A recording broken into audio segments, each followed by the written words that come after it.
Really appreciate how many people have turned up. It's really, really great to see that. But I guess without further ado, if I pass over to Luke, he will give you a bit of an intro on Forth. Thanks very much.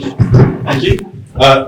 So I've been working with Forth for about 6 months now, and I have said to Frikkx to nudge me if I get anything wrong, but hopefully I know what I'm talking about. So Forth are in effect a global SaaS business that work within the hospitality industry. So they're founded by restaurateurs in the 90s to build solutions that are intrinsically linked to the problems that people working within hotels, restaurants, cafes face on a day-to-day basis. Over the years, they've grown into actually one of the largest and most profitable SaaS businesses in Europe. And they build solutions that cover a whole host of things from payroll, HR, inventory, procurement, and everything in between within hospitality. So we've been working with them for about 12 years or so now. We've resulted in, I think, 2 people that we've worked with to get jobs within the company. So I think it's fair to say that both Talent Point and Forth have grown very much in tandem through that partnership. Through being embedded within the business, we've really seen firsthand the growth of the business, as well as the change in culture over the years, and really see why it's a great place to work. So if you're interested in working there, please come find me afterwards. But yeah, so Frikkx obviously works within the Agile space, and I won't take too much away from his talk. He'll be able to fill you in a bit more on what he's done, especially around the safe implementation that they've had over the last couple of years to really streamline the ways of working on a global basis. But yeah, I'll try to take up too much more of his time. Frikkx.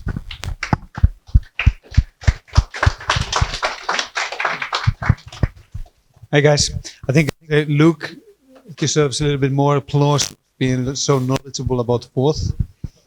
I'm actually quite impressed by his thing.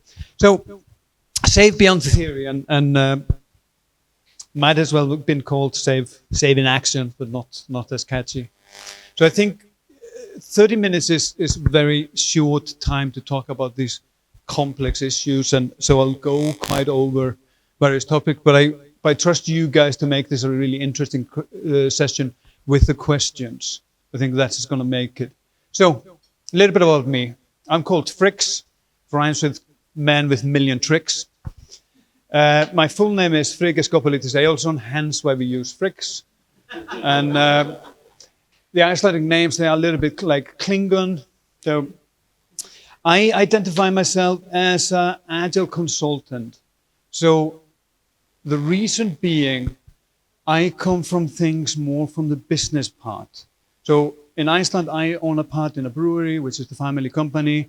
So when you have the business, you start thinking about how much revenue are we getting return on investment with this. So my thought is always with that. Whoa, after this. Anyway, I'm back. So I started working for myself in a company called Frikkx Consultancy, and I usually use this. I bring the fire. This is how I went for 5 days, and I'll talk about it a little bit later. But I said I will bring the fire, and I've thought quite a lot about this. In Agile, you need to be passionate about things. I rather work with people with fire and little knowledge than people that have a lot of knowledge and no fire, and especially when you need to motivate people, and when you're doing this transformation, or if you're a Scrum Master, you're motivating people. If you don't have the fire, no one will follow you. So enough about, a little bit more about me, sorry.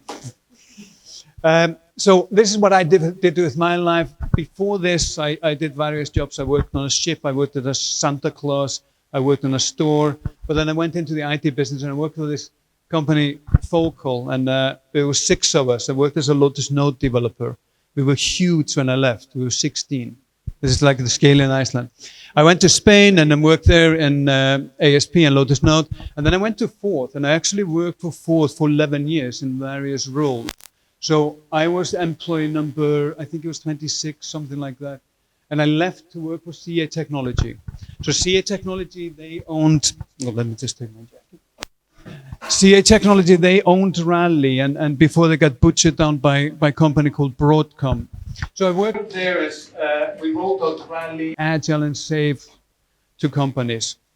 And this actually was quite an interesting chapter of going to different companies, maybe going a few days, up to a few weeks to spend with them. And then I started working for this amazing company, Frikkx Consultancy. So I'm just going to talk a little bit about SAFe, about the implementation, the aspect of that, the challenges, and then the improvements. And I'll try to keep it at the time box. So this is the thing which I learned, and this is the takeaway. Different companies, they do things in a different way. So the approach is as different as the people. Usually the most difficult part of everything is the people. It's really easy to change the process and say like, oh, we're going to change this, everybody okay? But it's the people, emotions, the grudges and things like that. So every single company that I went into, they had different emotions about things. And I remember with CA, we went in a company and I said like, so what do you guys do with bugs? And everybody got really defensive, like we don't have any bugs. We only have defects. Like, okay. And I made the mistake of talking about bug again, and they were like, no, we don't make any bugs. And so their classification of a bug was completely different than the next company. And when you start implementing this is one other thing to keep in mind. This is why we can't cookie cut these things into companies. So, my friend Jamie, this actually came up in my mind when you think about scaling. So when I moved to England 15 years ago, Jamie was making TV programs. I think it was his wife or his future wife at that time who was recording him. So this was their business. He was cooking, she was recording it. They called it the naked chef. The chef was never naked. People were a little bit disappointed about it. But I said this was the business, really simple. Then he opened a restaurant. Amazing restaurant, good making food, and things like that. And then the next step, he opened, I don't know exactly how many, 30 or 40 restaurants, and then just everything goes to shit. And so if you think about it, just of recording him cooking or having one restaurant is completely different. And the thought process and the challenges that you have when you have a group of restaurants. So it's no longer about you completely in control. So hence, it's the same thing when you start scaling. When you have one team, it's fine. Everybody's really close. You know what they're doing. The team, they talk and things like that. When you start having 23 teams, the problems are completely different. So, moving away from my friend James, how many of you know SAFe? Yeah.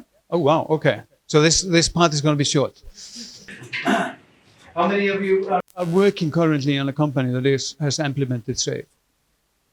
Okay. Happy. Oh, there's someone there. I work with you. I'm sorry. Excited to see him. So a little bit about SAFe. So SAFe, there's this framework. What they're really good at is connecting the enterprise strategy to the execution on the team level. Know that this looks really complex, but the manual for this is smaller than the manual to your car. And I think you can get the Scrum part.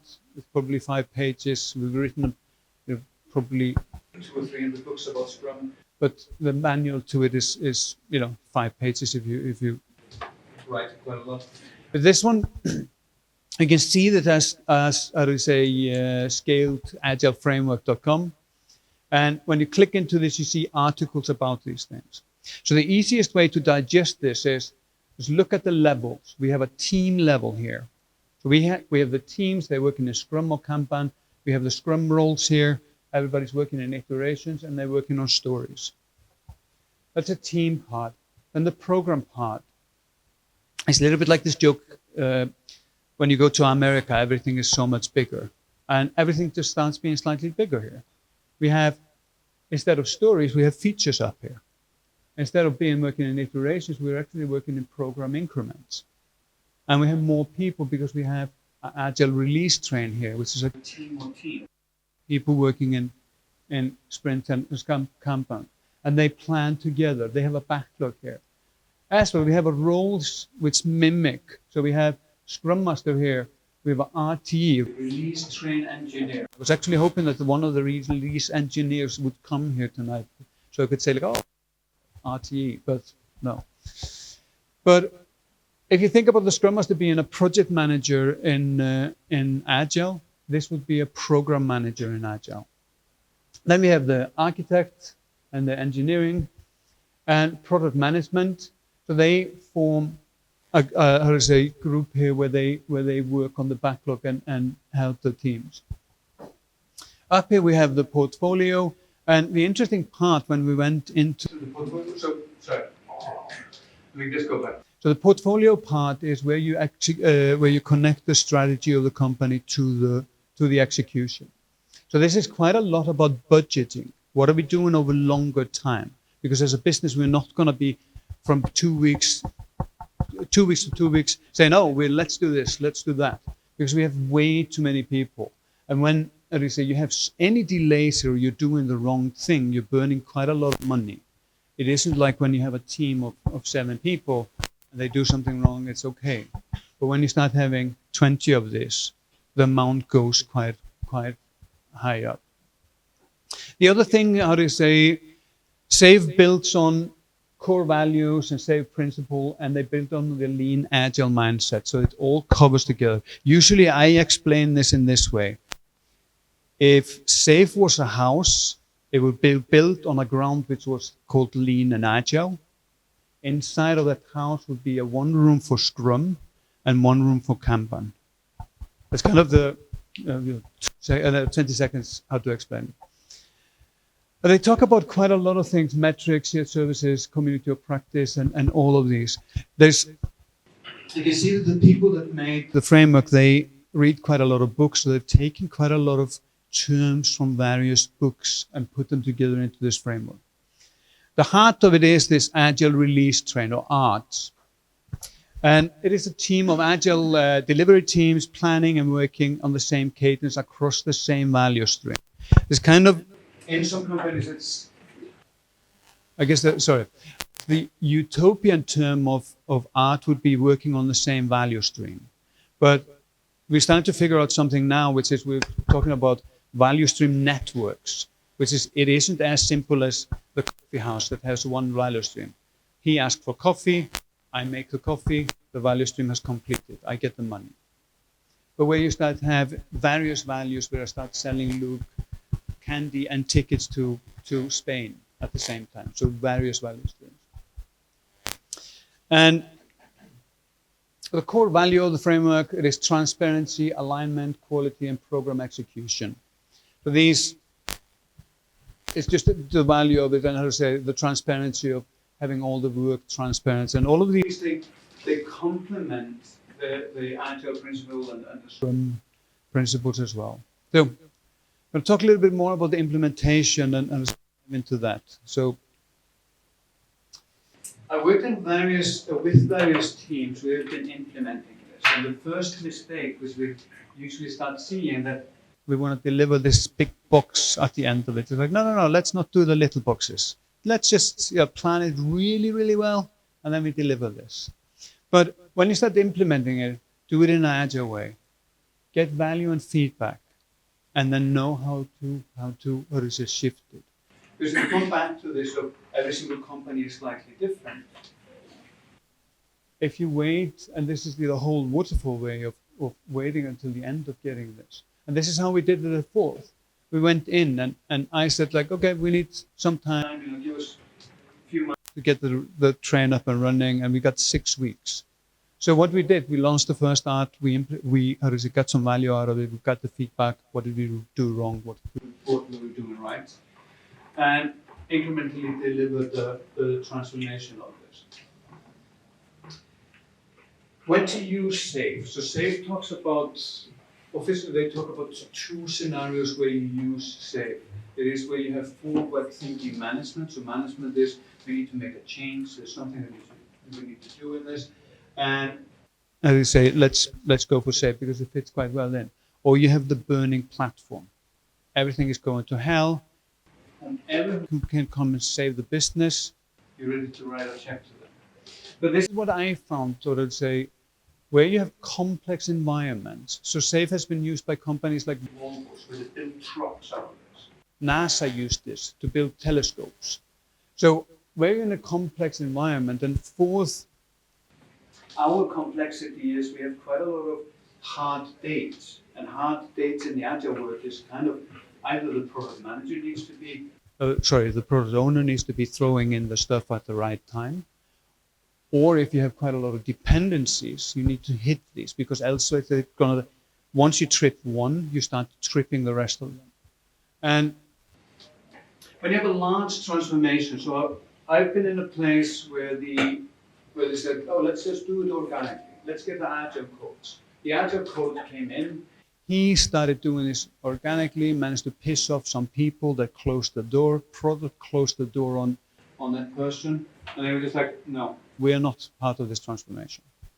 So by using SAVE, you start having the same agreement. And this was what we did, for example, when we went in there. That this is the agreement that everybody can do. It isn't just some people playing football and some people playing hockey and cricket. We're all playing football and we all know the rules. Unified approach. So it's similar like last transformation, but I was working in a bank in Belgium where they had 32 Agile coaches, all with a different idea how to do this. It was almost like cats and trying to get them together. I really felt sorry for the person that was the manager of them, trying to get all of these guys to agree on something. And the need for quick results. We actually did it at 4. We got the first train up and running in six weeks. It was just we trained everybody, went go, and off we went. And it comes to this, so how do you say, a lot of this transformation, or this implementation, they fail. Various reasons. There are much more things that can go wrong than can go right in this. And so to maximize your chances, train everybody. And this is absolutely a crazy thing, which I usually see. We want the best people, absolutely best people, but we don't want to train. And if you think about it, veterinaries, they train. There's mandatory to keep your license. You need to train X amount of hours per year.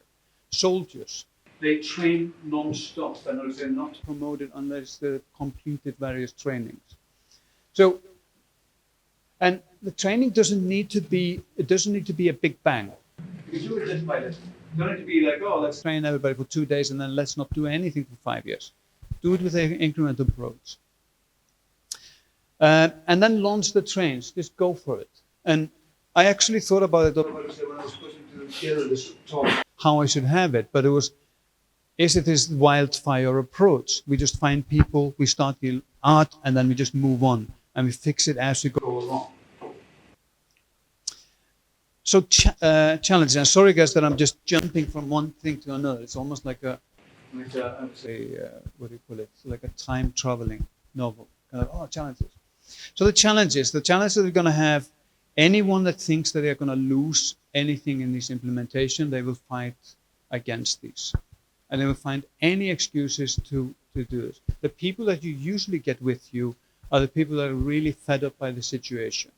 And they've been there for a long time, been trying to deliver things. And very often they feel like they have the best interest of the companies, but they are the ones that are looked at like, yeah, we need to get rid of this guy. He's too rowdy or something like that. And the challenges that we had in this, hello. So the challenge that we had was to communicate the purpose of the problem statement. So what's the purpose? Why are we doing this? And it's the easiest way to line the whole company around how we're going to move this forward. But as for the problem statements, went to one place where we ended up a few months later arguing with the C-top people. What was actually the problem that we were trying to solve? They couldn't agree on that, and it took this long time to get to it. So at 4th, what did we do? This was the problem statement, or how to say, this was the purpose, to consistently deliver higher quality working software across the organization with greater efficiency and predictability. Sounds really simple, but it is quite a complex task. And it actually means that we weren't doing this, we were doing this partly, but this was where we are going to get. We feel like we're a little bit closer to it, but, maybe some part we're going to be consistently delivering, some quarters we're going to be having higher quality and I think thinking back on what we could have done better in this would be to communicate this more to people. We trained quite a lot of people, but we didn't go back to this so much, What's the purpose? And the biggest, challenge that we had was this of building a race car while racing. So you're trying to deliver things. You can't just stop and think out how we're going to do things. Let's change all the processes, and let's take a year to find ourselves. So, what Michelin restaurants do, they usually close the restaurants. Everybody goes traveling to Mexico to get inspiration. That doesn't happen in the software industry. We constantly just keep on delivering, and the art that we launched, the first one, wasn't the best one. But we started getting better as we went along. SAFe has the saying where there's no excuse of not delivering while you're scaling. This is one of my favorites, the new animal in the jungle. I actually thought that this wouldn't be any problem, but it started to be the biggest problem that we had, and we haven't solved it yet. So remember when I pointed to this, the RTE role? So introduce this person into the ecosystem, started being like, whoa, what is this person doing? How are they going to impact my career? Are they taking something from me? And this is mainly with the Scrum Masters, where they said, we're not quite sure how this person fits in. And I actually thought about it. So cats, in their world, they work this way. If you bring in a new chair or something, they will look at it and say, whoa, what is this? What is it going to do? Until they've figured it out. And we're still in this phase of figuring out, how do we get the RT to be part of the community, and how do they fit with the rest? And like I say, we're still figuring this one out, and I don't see it, that's going to magically happen overnight, that everybody's going to be happy in the jungle. So the improvements. Without the improvements, we will just be moving slowly backwards. And this is the whole point of it, to get better at doing the things and so forth. So one of the interesting parts with Ford, and I usually say this when I'm telling people why they should work at Ford, there are few things where, and one of them being, the culture is quite a lot around improvements. It has started to hook it in more around improvements, but I would say culture of supporting each other. And this thing, the constant attention to improvements, and as you're delivering, as you're doing your day to day, and you if you're too busy to improve, it leads you just keep on doing it. And we started to get get everybody involved in this, of getting the Scrum Masters to constantly think about it, how to improve. Question everything, see how we can we, is there any way that we could do this better? Try to measure everything, and this is an interesting one, because in the Agile community we don't like metrics so much, but when you start talking about DevOps, it is measure everything.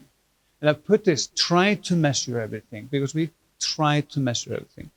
And the reason why the Agile community doesn't like metrics so much, because they drive behaviors. But when you start thinking about it, cold measuring, are we getting anything out of this? And one of the questions that we couldn't answer regarding the SAFe implementation, have they gotten return on investment? Because it is quite a lot of investment. In, training people, getting new roles in, and you get consultants in, and so forth. But once you start measuring these things and you start getting understanding of it, it starts being easier to sell this. So just as an example, I tried to do this with all the Scrum teams that we had. I did send out this self-assessment. And my day is quite busy, just constantly doing things. And then I started getting these back. And I saw that everybody had scored themselves at 100%. So there was no room for improvements.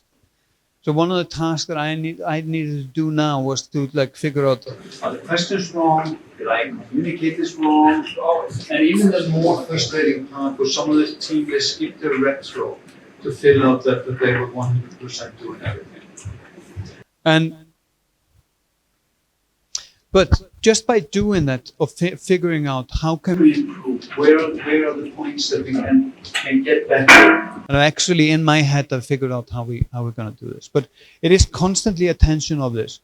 Can we measure this? And are we doing the right thing?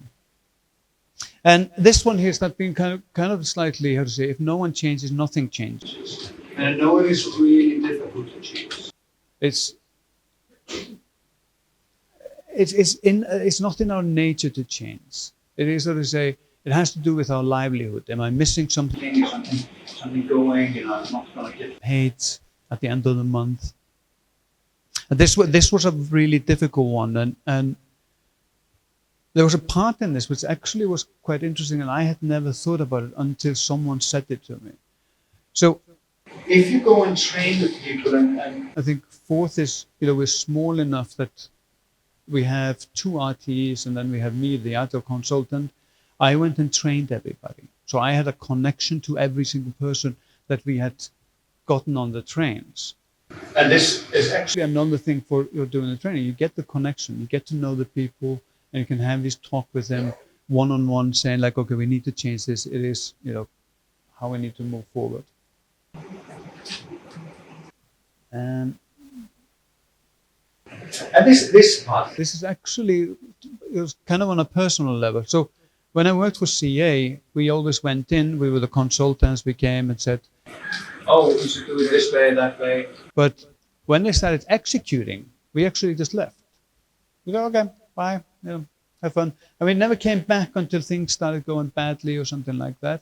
Then we got to go back in. So when I came to fourth, I actually the story of going to fourth, I was supposed to go there for 5 days, just to train. There was two training sessions and a workshop. And me and my boss, Carly, we started talking, and she said, oh, I'm looking for RT. And I was saying like, okay, do you want me to come in for a few months and do this? They're like, okay. And I said, like, I've never done this before. I've never done the execution part. I've worked as a developer, I've worked as a Scrum Master and product owner, but I've never done the RTE part. But it is the most fun. And surprisingly enough, in the books that you read least about the execution of things. So it's mainly setting up things and the whole theory of it. But when it comes to the execution, where you're like, do I take a shortcut? How do you get things done? But it is the most fun, and this is probably the things you're going to miss most from once we've, let us say, when I've handed it over to someone else. So, later like ahead of schedule, so there's got to say room for more questions. I usually do this, so I'm probably one of the few persons in red shoes here. So just come and find me afterwards, or how to say, email me at frikkx@frikkx.com. Questions now, or yeah. Thanks, Frikkx. Thank you, guys. I'll throw one in.